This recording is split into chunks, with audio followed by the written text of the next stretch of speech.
Nasa Alaska ako, may inaasikasong lawsuit. Nasa may banda kaming Aleutian Islands at naghahanda na kaming bumalik ng Anchorage diretso pa uwi. Meron akong ticket sa bulsa ko para sa eroplano at merong isang pastor. Tapos sabi niya, may alam ako, makakatipid ka. Sabi ko, paano yun? Sagot niya, sakay ako ng maliit na eroplano papunta dito. Ako nagpapalipad noon, isasakay na kita. Hindi mo nagagamitin yung ticket mo. Sa isip ko, naku, pero maraming salamat. Ayos lang, gagamitin ko na itong ticket pabalik. Kami ng kasama kong isa pang abogado.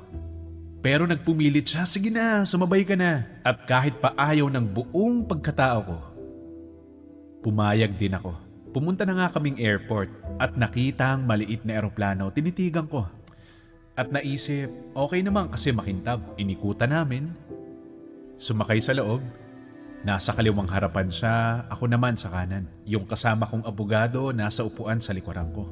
At in-start na niya. Maayos naman ang pagkaka-start. Paangat na kami sa runway. Sabi ko, mag-pray tayo? Sabi niya, ayos yan. Madalas hindi namin ginagawa yan. Pues ngayon, magdadasal tayo. Sinasabi ko sa inyo, nag-pray ako ng mga 5-8 minuto. Ang haba talaga ng dasal ko.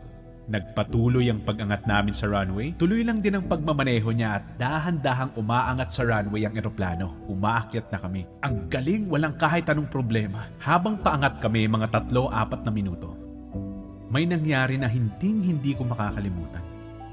Humarap sa akin yung piloto at sinabing, papunta tayo sa maulap at hindi ko kaya magmaneho sa maulap, nahihimatay ako. Sagot ko, ano nangyayari sa'yo pag maulap? Tandaan nyo maghapon ng maulap ang langit. Pagkaakyat namin, sobrang kapal ng ulap, walang makita.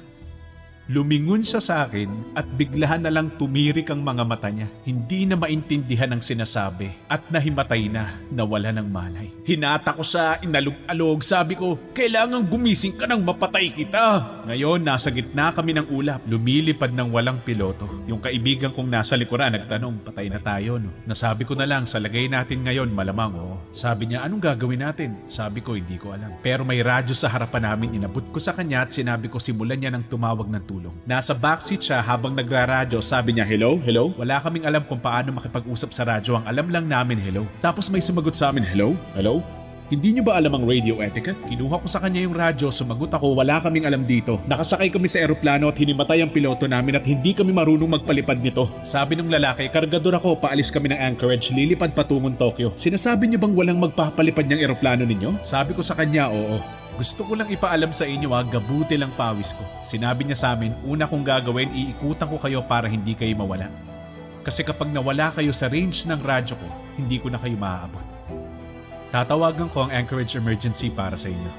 Dahil baka ang Anchorage Emergency ang makakatulong sa inyo at mailigtas ang buhay niyo. Pagkatapos ng 5 minuto, natanggap namin ang tawag mula sa Anchorage. Tama ba na hinimatay ang piloto ninyo at wala sa inyo dyan ang marunong magpalipad ng eroplano? Sagot namin, tama yan. Sabi nila, unang gagawin namin ay hanapin kayo. At di ko malilimutan ang sinabi ng lalaki mula sa Anchorage. Sabi niya, trabaho kong makarating kayo ng ligtas pa uwi. Yun ang trabaho ko. Pero makinig kayo, kung gusto ninyo na makauwi ng ligtas, ipangako niyong susundin niyo ang boses ko. Hindi niyo ako nakikita pero nakikita ko kayo. At sabi pa niya, at kung hindi ninyo susundin ang boses ko, mamamatay kayo. Kapag wala ka nang makita, nagiging sobrang gulo ng utak mo sa lahat. Sa wakas, tumawag siya at nakita niya na raw kami.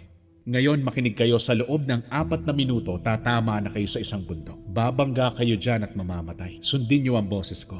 Hindi ko sinabing susundin ko ang boses mo? Tama ba yun? Naintindihan ko na kung wala ang boses niya, wala akong kahit na ano. At naiintindihan niyo ba kung wala ang boses ng Diyos, wala kang kahit na ano? Wala.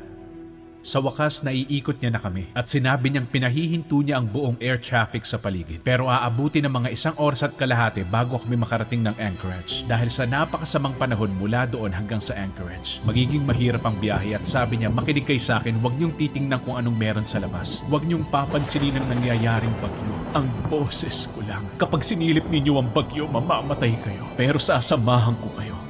Ngayon, dahil na-clear nila ang air traffic, may ilang mga piloto, yung mga kargador na may biyahe sa gabi, yung mga 747 nakikipag-usap na sa amin.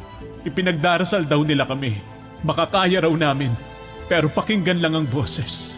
Yun lang ang dapat gawin. Nare-realize nyo ba na punong-puno ng boses ang isip natin at lahat ng tao sa mundo gustong kausapin tayo? At lahat ng mga taong ito gustong maging boses na magkokontrol sa atin. Pero sabi ng Diyos, gusto kong kayo ay maging isang handog na buhay. Nais kong ilagay ninyo ang inyong mga sarili sa altar at boses ko ang maging boses ninyo. Sa wakas nalampasan na namin yung napakasamang panahon pero hindi pa tapos. At bumalik ang boses at ngayon sinabi niya, aalalayan ko kayo sa paglapag.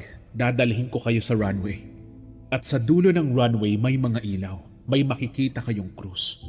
At sabi niya, huwag niyong kalilimutan ito. Ang krus, ang daan pa uwi. Sa wakas, ibinababa niya na kami. Wala pa rin kaming makitang kahit na ano. Wala siyang ibang sinasabi kundi manatili ka sa akin. Sabi nga ni Jesus, nakikinig sa akin ang aking mga tupa at sumusunod sila sa akin. Sa wakas, mga ilang daang talampakan mula sa lupa may nakita kaming krus na ilapag ko ang eroplano. Hindi talaga ako makapaniwala. Nang tuluyang huminto ang eroplano, siya namang pagising ng piloto. At sinabi ng boses, salamat sa pakikinig. May mga nasaksihan akong bumagsak at sumabog dahil hindi sila nakinig sa boses ko. Hindi nila naiintindihan na ako ang nakakakita sa kanila kahit na hindi nila ako nakikita. At naririnig nila ang mga boses sa isipan nila. At yun ang tumatapos sa kanila, sarili nilang pagkasira. Salamat sa pakikinig sa boses ko. Pagkatapos doon, dinala nila kami sa isang hotel. At mga 4:00 ng madaling araw may kumatok sa pintuan ko. Binuksan ko ang pinto at may mamang nakatayo doon at sinabing, hello David. Ikaw ba yung boses? Tanong ko. Ikaw ang dahilan kaya nakauwi ako. Ako nga ang sagot niya. Naiisip niyo bang isang araw tatayo tayo sa harapan niya at sasabihin, ikaw ang boses na yon. Ikaw ang boses kaya nakauwi ako. Kung wala kayo sa altar bilang isang handog na buhay, punong-puno ng boses ang isip ninyo. At nagtataka tayo kung bakit bumabagsak at nawawasak ang mga kabataan, kung bakit nagkakahiwalay ang mga mag-asawa.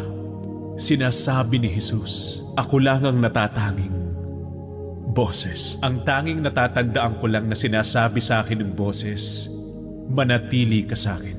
Huwag mong pakikinggan ang nangyayari sa isip mo at huwag mong tingnan ng bagyo. Manatili ka sa akin. At sasamahan kita. Ngayong gabi, meron kang Diyos na nangako na sasamahan ka. Ang handog na buhay.